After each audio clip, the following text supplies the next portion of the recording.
যারা যারা গুরুত্বপূর্ণ আপডেট নিউজটি দেখার জন্য ক্লিক করেছেন ভিডিওটিতে একটি লাইক দিয়ে কন্টিনিউ করা অনুরোধ জানাচ্ছি। আসসালামু আলাইকুম বন্ধুরা, এনটিআরসি এর বিশাল সুখবর, ষষ্ঠ গণবিজ্ঞপ্তির শূন্য পদের তথ্য যাচাইয়ে এনটিআরসি এর চিঠি। আজকের আপডেট নিউজটি খুবই গুরুত্বপূর্ণ। আজকের আপডেট নিউজটির মাধ্যমে এই সংক্রান্ত বিস্তারিত তথ্য জেনে নেওয়ার চেষ্টা করব। তাহলে চলুন মূল ভিডিওটি শুরু করা যাক। প্রিয় বন্ধুরা, মূল ভিডিওটি শুরু করার আগে বরাবর মতো ছোট্ট একটি রিকোয়েস্ট থাকবে, আপনি যদি আমাদের এই পরিবারের নতুন দর্শক হয়ে থাকেন, এরকম নতুন নতুন চাকরি রিলেটেড আপডেট নিউজ সবার আগে পেতে আমাদের এই চ্যানেলটি সাবস্ক্রাইব করে রাখুন। আপনারা দেখতে পাচ্ছেন দৈনিকশিক্ষা.com এ এই গুরুত্বপূর্ণ প্রতিবেদনটি প্রকাশ করা হয়েছে। এখানে বলা হচ্ছে ষষ্ঠ গণবিজ্ঞপ্তির শূন্য পদের তথ্য যাচাইয়ে এনটিআরসি এর চিঠি, নিচে একদম বিস্তারিতভাবে উল্লেখ করা হয়েছে। প্রতিবেদনে বলা হচ্ছে ষষ্ঠ নিয়োগ সুপারিশ বিজ্ঞপ্তি প্রকাশের লক্ষ্যে মাধ্যমিক ও উচ্চ শিক্ষা অধিদপ্তরের মাধ্যমে শূন্য পদের তথ্য যাচাই করবে বেসরকারি শিক্ষক নিবন্ধন ও প্রত্যয়ন কর্তৃপক্ষ এনটিআরসি। এর জন্য অধিদপ্তরের চিঠি পাঠিয়েছে এনটিআরসি।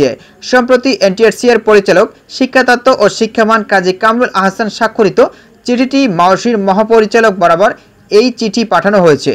এতে বলা হয়েছে এনটিআরসি এর কর্তৃক ষষ্ঠ নিয়োগ সুপারিশের বিজ্ঞপ্তি প্রচারের পূর্বে বিভিন্ন বেসরকারি শিক্ষা প্রতিষ্ঠান থেকে এন্ট্রি লেভেলের শিক্ষকের শূন্য পদের চাহিদা বা অধিযাচন অনলাইনে সংগ্রহ করা হয়েছে।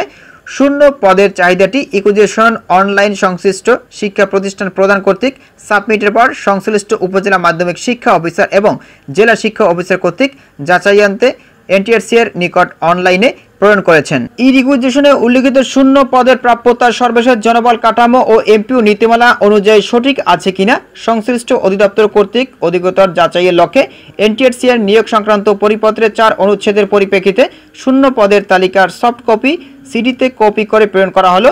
শূন্য পদের সঠিকতা আগামী 7 কর্মদিবসের মধ্যে যাচাইপূর্বক সফট কপি সর্বদানে কমেন্টস কলামের তথ্য সঠিক হলে কারেক্ট, তথ্য সঠিক না হলে ইনকারেক্ট মন্তব্য লিপিবদ্ধ করে অন্যান্য তথ্য হুবহু বহাল রেখে এনটিআরসি এর বরাবর প্রেরণের জন্য নির্দেশক্রমে অনুরোধ করা হলো।